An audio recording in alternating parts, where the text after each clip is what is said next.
This is Macro Analytics, delivering frank conversations on global macroeconomics and market analysis, outside the mainstream, featuring discussions and debates between Gordon T. Long, publisher and editor of GordonTLong.com, and his guests.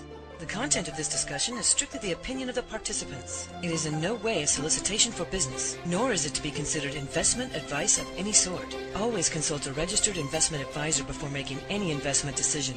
These discussions are extremely hard-hitting and terribly frank, and parental discretion is advised. Now, on to the show. Good morning. I'm Gord Long with GordonTLong.com. As part of our ongoing series on financial repression, I have John Richardson joining us this morning. John is a well-recognized lawyer who specializes in citizenship counseling for U.S. citizens in Canada and abroad. Welcome, John. Well, nice to be here. I'm really pleased you could join us this morning. Maybe we can begin with you giving our listeners just a brief overview of your background and citizenship solutions.ca. Sure. Well, my name is John Richardson. I, for the last, 3-4 years, have fallen into what I would call a very, very, very specialized law practice. That is the law of U.S. citizenship. This is something that became an issue really starting in 2011, perhaps 2012, really because of the implementation of FATCA, the Foreign Account Tax Compliance Act, which is really a U.S. law which is designed to essentially identify people who are U.S. persons, but that means primarily U.S. citizens, throughout the world. And the purpose, of course, is to subject them to the U.S. tax system, which is incredibly dangerous for people because, first of all, although I would agree that technically the U.S. has always had citizenship taxation on the books, nobody really knew about it until they started enforcing it around 2009, 2010. So there are a lot of very, very frightened people out there. And a large part of what I do, bearing in mind that this applies to U.S. persons, is, well, if you're not a U.S. person or U.S. citizen, it wouldn't apply to you. And there's an unbelievable amount of confusion surrounding that because although being born in the United States would make you presumptively a U.S. citizen from the moment of birth, there are ways to have lost it. And then, of course, you've got the people who were born outside the United States, perhaps to a U.S. parent, who are very, very concerned about whether they might be a U.S. citizen. And, of course, the answer to that depends on a variety of factors through the years. So, people are concerned about taxation. They're concerned about citizenship. 20 years ago, the name of the game was to help people retain U.S. citizenship. 2015, name of the game is to help people not be U.S. citizens. John, I'm one of those frightened and worried ones, so let me put myself right in that camp as a U.S. citizen as I learn more and more about some of these issues that are now front and center. That's really part of what we're going to do here this morning, is to specifically talk about FATCA and drill down on that. And for those viewers who are not familiar, FATCA stands for Foreign Account Tax Compliance Act. And as John said, some of this stuff's been around a while, but it's really now the beginnings of this enforcement. Let's begin, John, first with how citizenship taxation has made U.S. citizenship a disability in the modern world. And I'm actually quoting you here. Quoting me? Would I have said that? Well, I think I would have said that a few years ago, a disability. I'm almost ready to change the word disability to impossibility in the modern world. Basically, here's how it works. And I'm going to restrict the discussion to U.S. citizens. John, I can remember, you are dual citizen, right? Yes, I admit to that. So yes. You're, as a Canadian and an American, I want to make sure. So you're, with full disclosure, you really have a sense, not just legally, but the impassioned feelings of this. Hey, I have lived this my whole life. I mean, I am almost embarrassed to say it. I'm one of the few people who actually has a lifetime of U.S. tax compliance. I just want to reinforce that. Oh, well, it's okay. No problem. But it is, the reason I say one of the few is that, it's not like I ever paid much attention to anybody's citizenship or anything, but I don't recall anybody discussing U.S. citizenship until a few years ago, or U.S. taxation or something like that. But let me make it clear that the Internal Revenue Code actually says U.S. person. And rather than get into the complexities of that, we'll just keep the discussion U.S. citizen for today. But for the record, it does include green card holders and people who spend too much time in the United States, more than a certain number of days a year. But here's the basic problem, okay? That basically, if you're a U.S. citizen, you are subject to the provisions of the Internal Revenue Code in exactly, and I emphasize exactly the same way as any U.S. citizen in the United States. In other words, you're actually treated as a U.S. resident for tax purposes. Now, you might think, well, that's all well and good. I mean, we're all citizens. Shouldn't we all be treated the same? Well, okay. But you got to look at what the provisions actually are. And the U.S. tax code is extremely hostile to two things. The first is that anything that's foreign. Now, it doesn't take a genius to figure out that if you're living in, say, London, England, and you're trying to make a life there, doing retirement planning and that sort of thing, that your whole investment and financial planning life is foreign, so you're already suspect. And the second is anything that involves tax deferral. And the cornerstone, as you know, of all retirement planning really is tax deferral. So, for example, in Canada, things that are normal retirement planning vehicles, for example, a TFSA or an RESP, are not treated that way under U.S. tax law. They are treated as just simple investment vehicles, meaning that you would you'd be taxed. You'd be taxed on a current basis, and you'd lose the benefits of tax deferral. Now, before anybody, goes to a complete heart attack, I would point out that the RRSP is given special treatment under the Canada-U.S. tax treaty. But the bottom line is, and let me just add to the whole issue of deferral. Under U.S. law, and this is well known, I mean, if you think about London Mayor Boris Johnson, one of the most important retirement planning vehicles for Canadians, and I suspect people in the U.K., is investing in a principal residence. In other words, because the sale of the principal residence is not taxable. But in the U.S., for example, the sale of the principal residence is taxable. And it's actually taxed, at this point, very, very punitively. So the problem is that to be a tax-compliant American citizen outside the United States is to basically agree that you are not going to receive the benefits of, the normal financial planning and retirement opportunities that are available to other people. And that's a nice way of saying that financial and retirement planning for American citizens abroad is somewhere between difficult and impossible.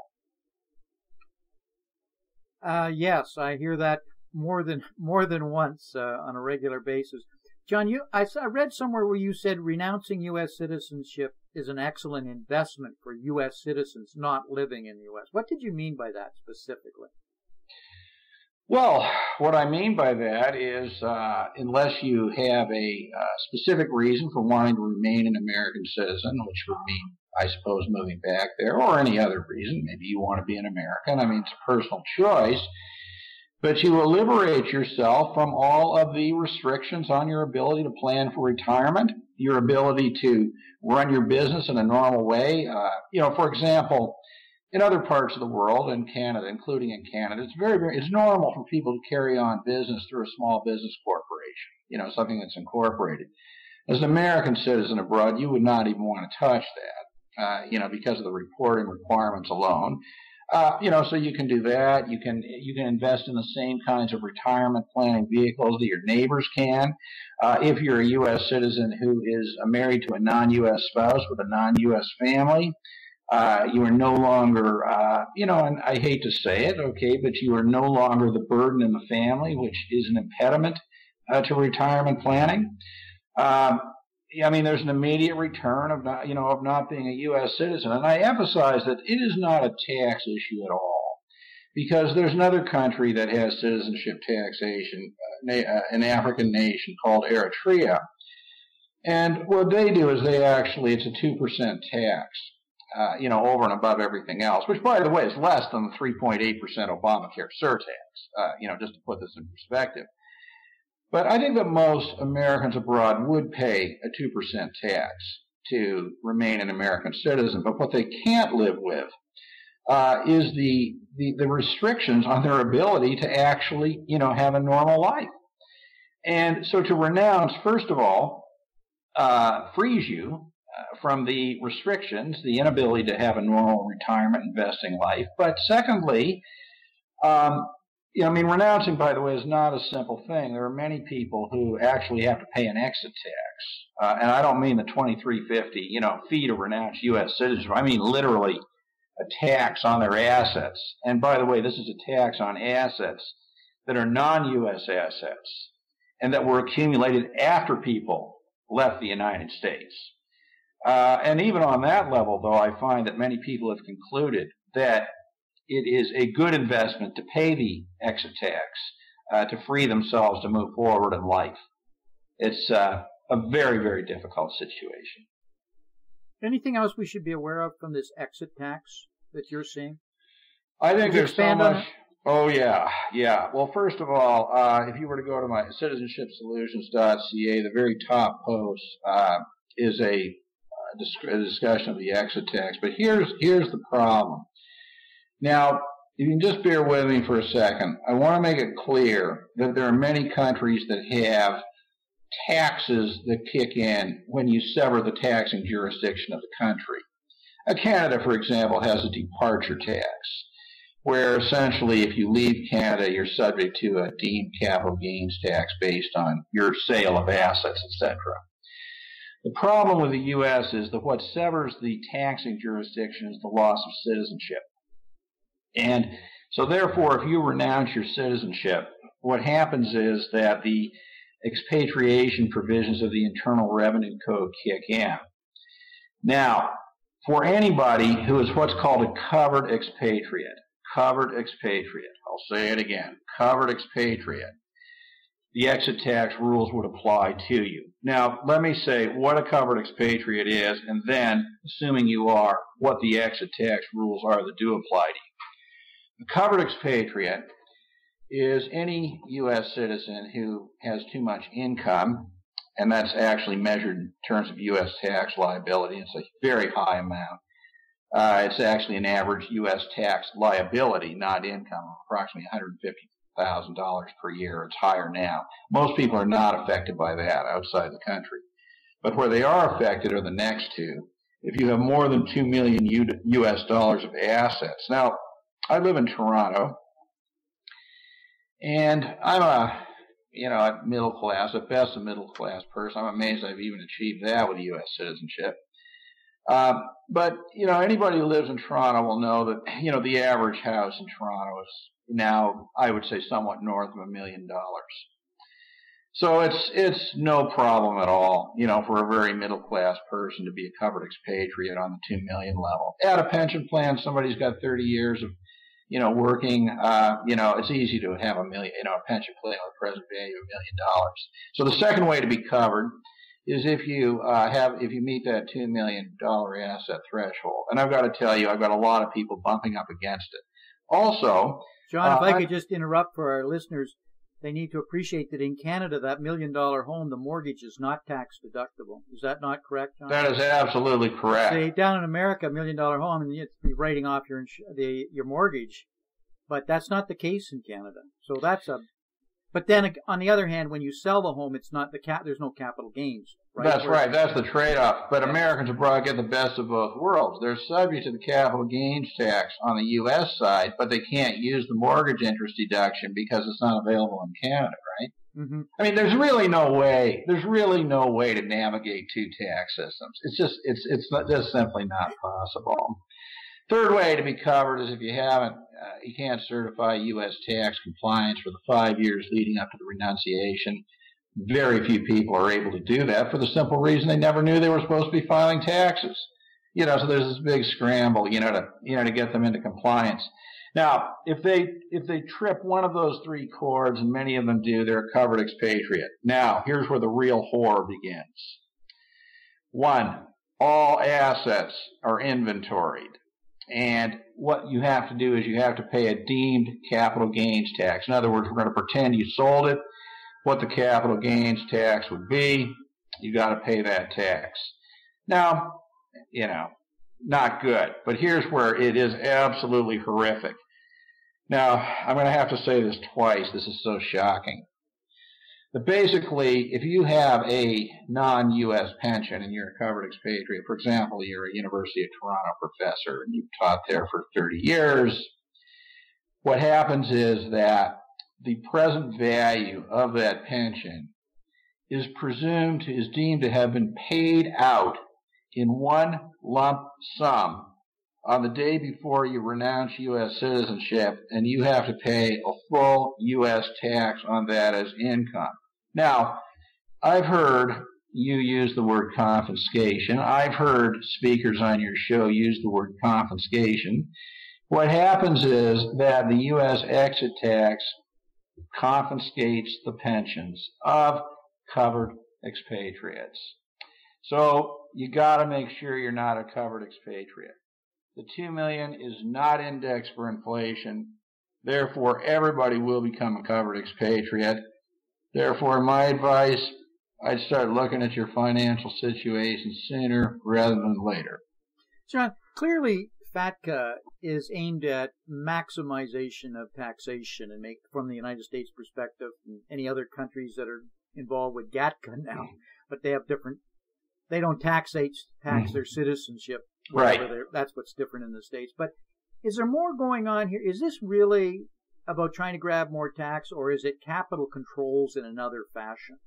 And that is really restricting the flow of capital and keeping it within borders. Because with financial repression right now, what it's forcing people to do is take on much larger levels of risk for very minor amounts of return.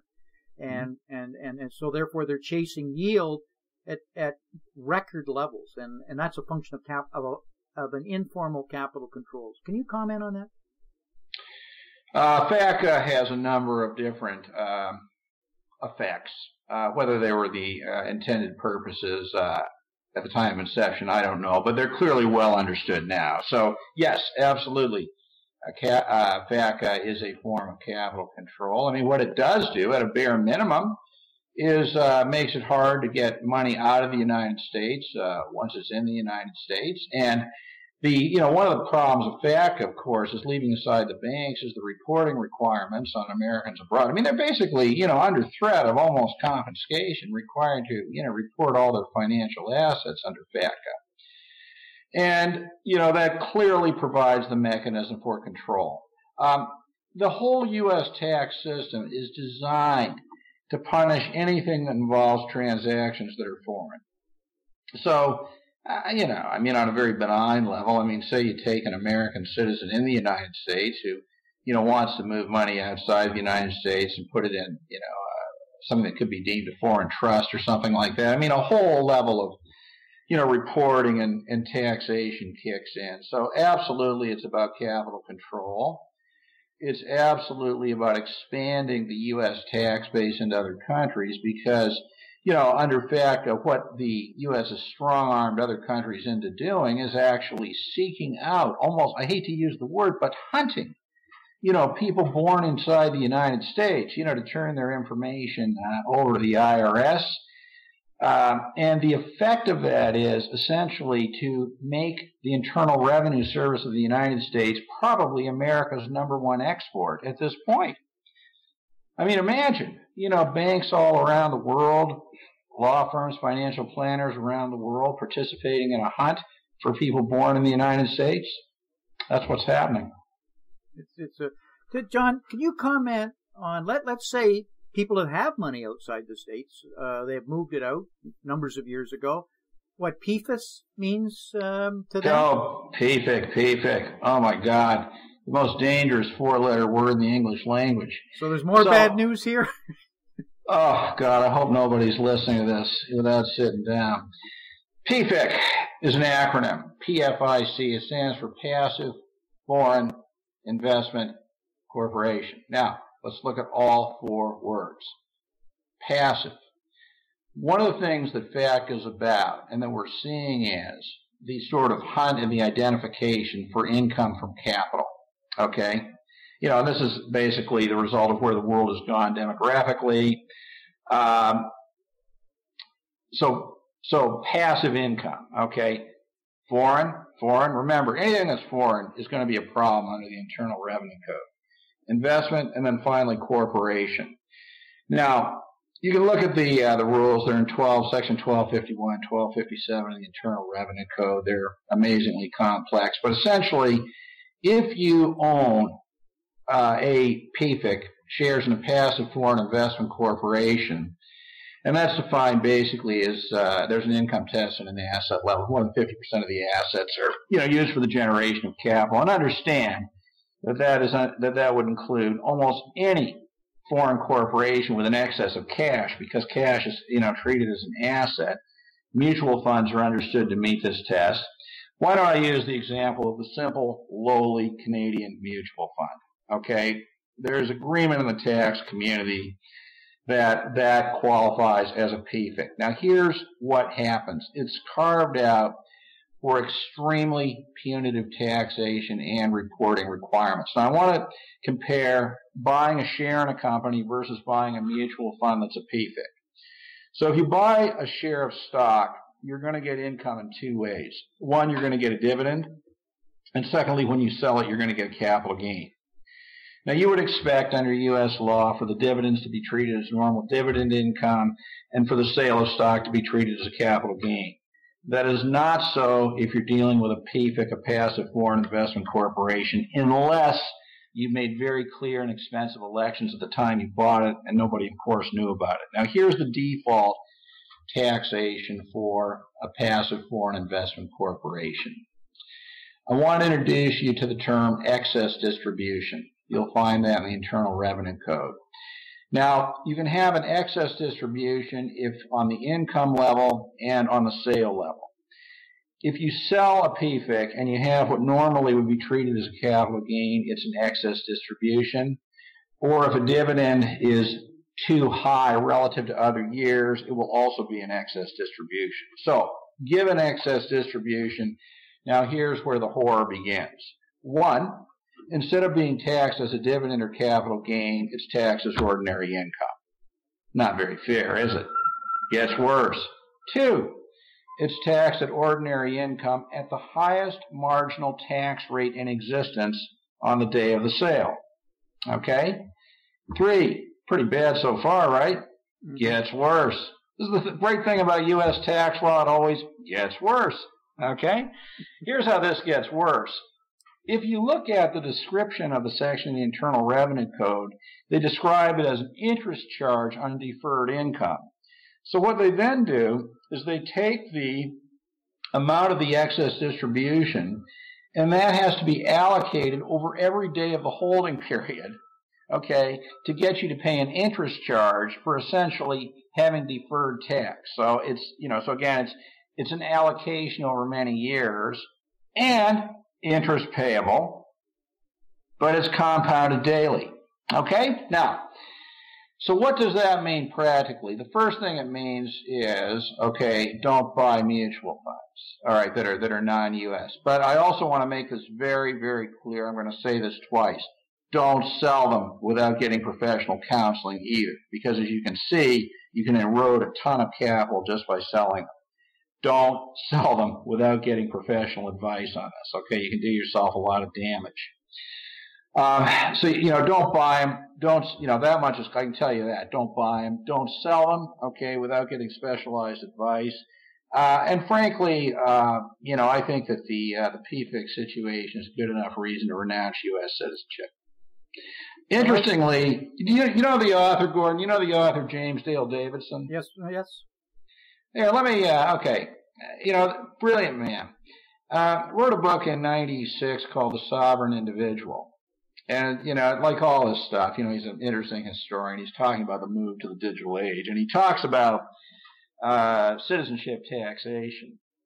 And if you were to look in there, he has this just a couple of pages, but it's just so lucid, where he says that in the modern age that U.S. citizenship is one of the greatest liabilities in the world. Not only because of citizenship, he calls it nationality taxation, but amazingly, and I've never seen anybody onto this so early, he actually talks about the Passive Foreign Investment Corporation, in 1996. So I believe the word is prescient. That was somebody who understood this many years ago. Just for some of our listeners, a PFIC right now, you have to fill out a form, an 8621. Minimally, Correct. It'll take you 30 hours to fill it out. That's the estimate. Minimum. You need professional advice if you get into it. Taxation rate, you're probably minimally upwards of 70%. At the 18-year mark, it's incredible. Oh, it's worse. You're making it seem too kind. You are, because Warren Buffett, buy whole. Sir John Templeton, who, by the way, also renounced U.S. citizenship. Okay. But buy whole. The problem with buy and hold under U.S. tax laws, you will be punished for buy and hold because, you see, the longer you hold this, the worse the penalties become. But, I've commissioned math people and that to figure this out. And my calculation is 18-year holding period on a PFIC, probably 100% tax. That's called a penalty. And Actually, I would call it confiscation. That's why we use that word around here at the Financial Repression Authority. It's certainly repression. But what I'm grappling is, if you had made these good choices 18 years ago based on the laws then, taxation, and you were planning for your future, today what's happened is it's been taken from you. Since exactly. Then. It's just absolutely. It's out and out theft. It's out and out theft, okay? No other word for it. It's absolutely unconscionable what they have done. Absolutely unconscionable, because what they're doing is, if you sell these mutual funds or PFICs, or at least what a lot of tax people are doing, and I suppose strictly speaking this is correct. That it's been a PFIC since 1986, although nobody knew what a PFIC was. What they're doing is they're still applying these things, back to that time period. I actually see this as part of a broader theme. And that is a movement to basically, severely punish those who tried hard to invest and save. And, really to benefit people who didn't. Look at, you talked earlier about chasing the world for yields. Well, the reason you chase the world for yields is because interest rates are so low. This prolonged period of these artificially low and artificially induced low interest rates is absolutely confiscating the capital of retirement, retirees who are trying to live off interest and stuff like that. And that's an extremely ugly side of this that I don't believe gets enough press at all. Very true, John. I have many friends of mine who had businesses, sold the businesses, were making very good returns, but were told by their financial planners to plan 6%. This is a number of years ago. And let's say they had $1 million they put away. 6% was going to give them $60,000 a year of income. Some of them went larger. They don't get $60,000 a year right now, and that without incredible risk, but they're just not getting that. And they're being forced to go back to work. And in many cases, they can't do that because malpractice insurance for the various professional entities that they're in is cost prohibitive to them. So not only that, but it's just a question of energy and things like that. I was at a lunch a couple months ago with a group of people. They were like 70s, 80s. I think one of them was in his 90s, and somehow or other this got into the conversation. Every one of them instantly. It was not a theoretical concept at all. Recognized, what this period of prolonged interest rate has done to their retirement plans.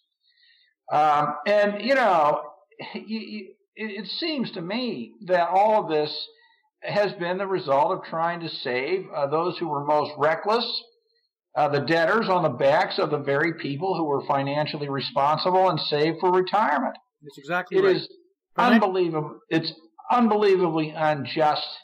and it is so clearly at this point intentional. I mean, it's like we've moved into a world where the assumptions you and I grew up with don't even exist. You ought to do a show on negative interest rates, if you haven't already. I mean, this is something, to be honest, I have trouble thinking about.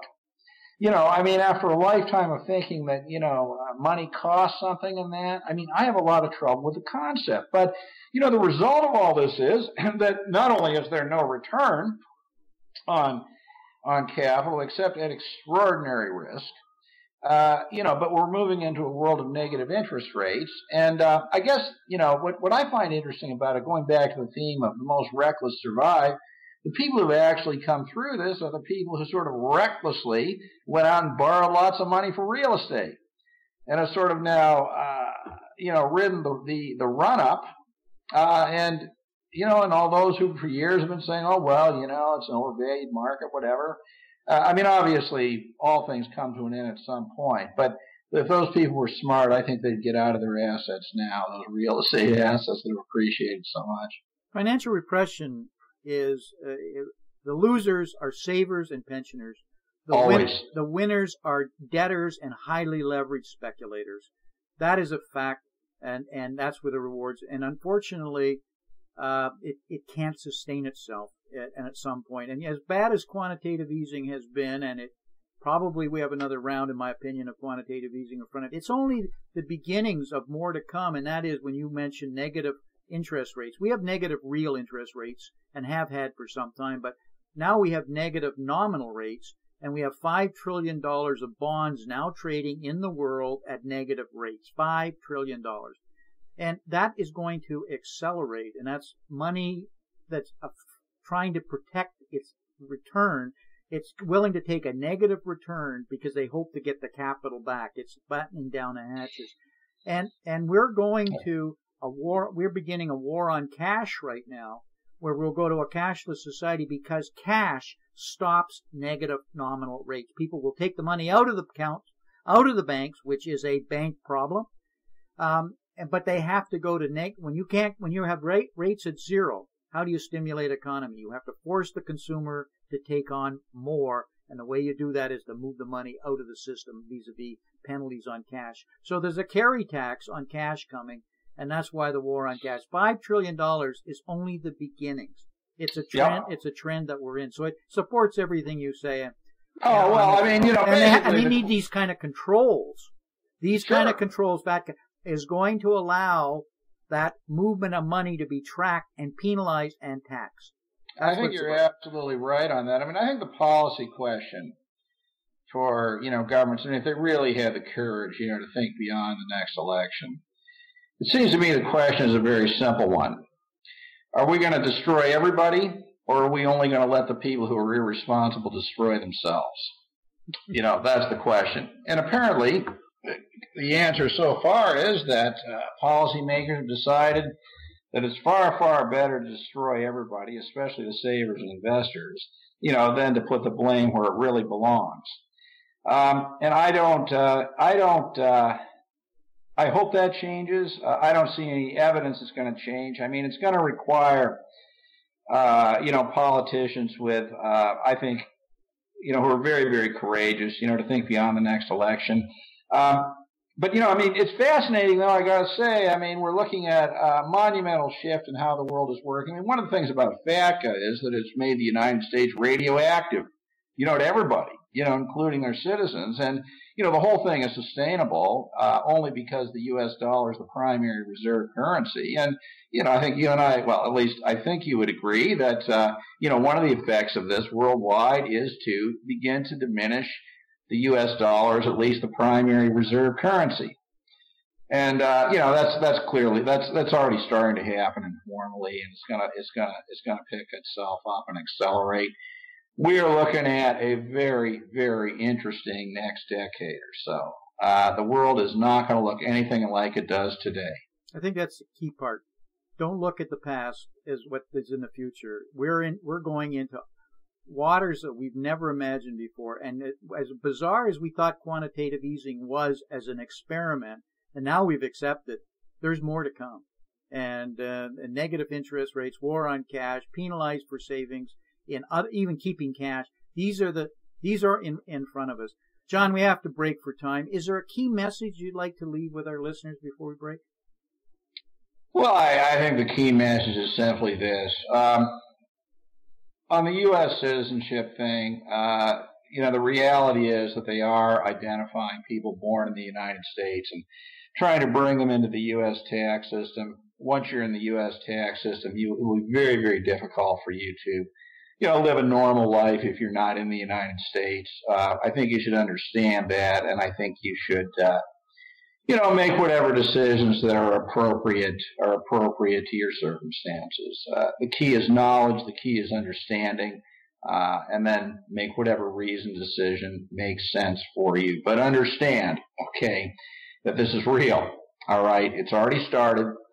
And if you wait too long, especially those of you who are sort of, middle-class people below the 2 million threshold, you will find yourself really a prisoner of American citizenship unless you're willing to pay a very significant exit tax. John, how can people get some of your counsel, get some of your advice, learn more of the things that you clearly understand?